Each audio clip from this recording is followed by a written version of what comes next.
Alright, I'm gonna record my hot water heater. This is gonna be short because it is flipping hot up here and I've been up here working. So this is a Rheem hybrid hot water heater. It's a heat pump. It's a 50 gallon, it's a Performance Platinum. And I did the install myself. I did everything. Cut the old one out, put the new one in. One of the hard things about this one is almost all water heaters, the connections are on the top, as was this one.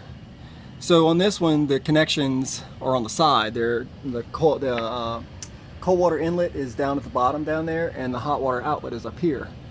So the valve on this was a much taller water heater, so I basically just had to cut everything and replumb it, put in a new valve, replumb everything. I hard piped everything except for the relief. The pressure relief is flex tubed into the old relief that goes outside. Also on these you have a condensate drain because it's basically a heat pump. It's a mini fridge.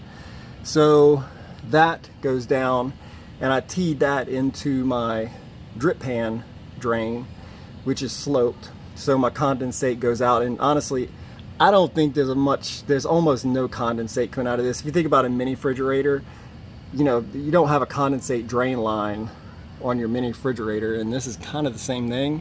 It just doesn't, I don't think it puts hardly any out. It's not cold at all. So it's running right now. And what I did is the inlet is right up here, and this is in my attic. So I had to hoist this up using that cross beam right up there, that the roof support. It was very difficult because that is not lined up over the top of my opening, and the center of my roof is way over here, so I wasn't able to. It was just very, very difficult to get this big water heater up. It barely fit through the hole, and the old one wasn't as bad to get down. It's much lighter than this one. I don't know the weight on this one, but it's heavy and it's big. But at any rate, the nice thing about this, one nice thing, it worked out great for me.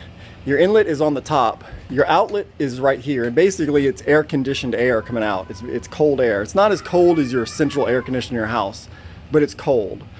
So what I did is, my garage is right here. This is my garage, the roof of my garage. I basically ducked over and put a register in my garage, and now my garage has essentially air conditioning. It's dehumidified cold air now being blown into my garage. So it's not costing me a penny. Actually, I'm saving money air conditioning my garage. The energy efficiency on these heat pump water heaters is really kind of incredible. I can try to go around. Really, you could just look this up if I can't get over here to it easily.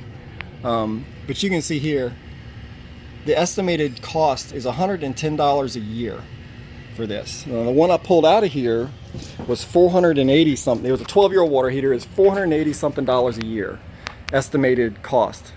And if you do the math, this was a $1,300 water heater. I had a $10 at Home Depot. I had a 10% off coupon, which is 130 bucks. I had and you get a $300 rebate from my power company for installing a energy efficient heat pump water heater. So I had $430 off the water heater. So essentially I paid $970, strike that, $870 for the water heater. I would not have got the $300 on any other, even the Performance Platinum regular anode water heater I would not have got the rebate. So $300 of it was paid for. So it only really cost me about another $400, $350 to $400 more for this water heater. And the energy savings is pretty incredible on these things. And the air conditioned air coming out of it is just an added bonus. It's just free air. It doesn't cost you anything. Like I said, you're actually saving money air conditioning a different part of your house. Now, if this is downstairs in your home, if you especially live up north where it gets cold a lot. I'm in South Mississippi. It's hot here 9 months out of the year. This attic stays 100 and who knows what degrees, 120, 30 degrees up here. And it's a very, very large attic. There's plenty of air. And basically it's pulling that hot air out of my attic and using that hot air to heat my water and then exhausting the cold. It's a refrigerator in reverse, or an air conditioner in reverse, and then it exhausts the cold air conditioned air, which is what a heat pump is, of course. But anyway, I just wanted to record this real quick. This is something a homeowner can do. I did it with the help of my wife. It was just us two. I've done all the attic work myself. I'm not a plumber. I am a pretty avid DIY weekend warrior. I do pretty much everything myself because contractors, I just don't have good luck with them. I find I'm always going behind them and fixing what they did. So I like to do things myself as much as possible. So I did this whole installation myself.